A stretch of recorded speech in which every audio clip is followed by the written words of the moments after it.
এই শোনো, মিতাদের বাড়িতে আজকে পার্টি আছে, আমি যাচ্ছি। ঠিক আছে, কোনো ব্যাপার নেই, যাও। আমি কিন্তু আজ রাতে বাড়ি আসবো না। আর শোনো, আজ রাতে কিন্তু আমি ড্রিঙ্ক করতে পারি। দেখো, তোমার যা ভালো মনে হয় তুমি তাই করো, আমি আর তোমাকে কিছু বলবো না।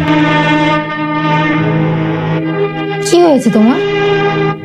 কিছু হয়নি প্রতিমা, তুমি স্বাধীন, আর তোমাকে শাসন করার অধিকার আমার আর নেই।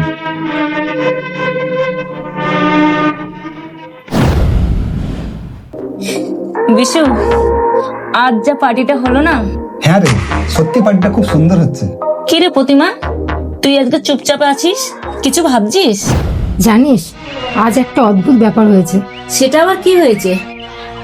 জানিস, বাদল আমাকে আজকে একবারও জিজ্ঞেস করলো না আমি কোথায় যাচ্ছি, কি পোশাক পরেছি, এমনকি আমি কখন বাড়ি ফিরবো, কিছুই জানতে চাইলো না। আরে ওইটা আবার কোনো ব্যাপার হলো নাকি? এটা তো খুশি হওয়ারই কথা।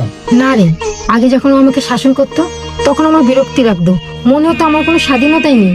কিন্তু এখন যখন ও আমাকে শাসন করছে না, আমার মনে হচ্ছে ও আমার থেকে অনেকটা দূরে সরে যাচ্ছে। দাঁড়া এক মিনিট, তোদের মধ্যে কি কোনোদিন কখনো ঝগড়া হয়েছিল?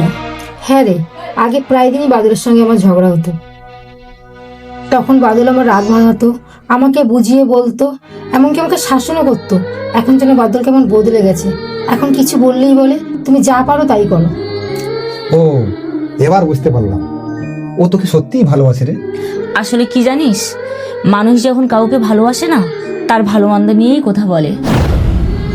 আর যখন দেখবি সে একবারই চুপ করে গেছে, তখন তুই বুঝে নিস সে তোর থেকে অনেক দূরে সরে যাচ্ছে। হ্যাঁ রে প্রতিমা, মিতা তোকে ঠিকই বলেছে। তুই বাদলের শাসন দেখেছিস, কিন্তু ওর শাসনের মধ্যে যে ভালোবাসাটা আছে সেটা তুই কখনো বুঝতে পারিসনি। যা, তুই বাড়ি যা, গিয়ে বাদলের কাছে ক্ষমা চেয়ে নে, সব ঠিক হয়ে যাবে।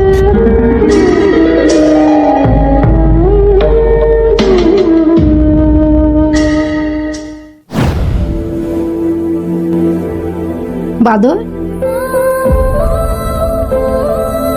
তোমার শাসনের মধ্যে যে এত ভালোবাসা লুকিয়ে ছিল তা আমি কখনো বুঝতে পারিনি। প্লিজ তুমি আমাকে ক্ষমা করে দাও, আমি আর কখনো তোমার কথার অবাধ্য হব না। প্রতিমা, একটা কথা মনে রেখো, প্রতিটা পুরুষের ভালোবাসা তার শাসনের মধ্যেই লুকিয়ে থাকে। আর সেই শাসনকে যদি কোনো স্ত্রী ভুল ভাবনায় নেয়, তাহলে এটা মনে রেখো, তার জীবনের চলার পথটাই ভুল হয়ে যায়।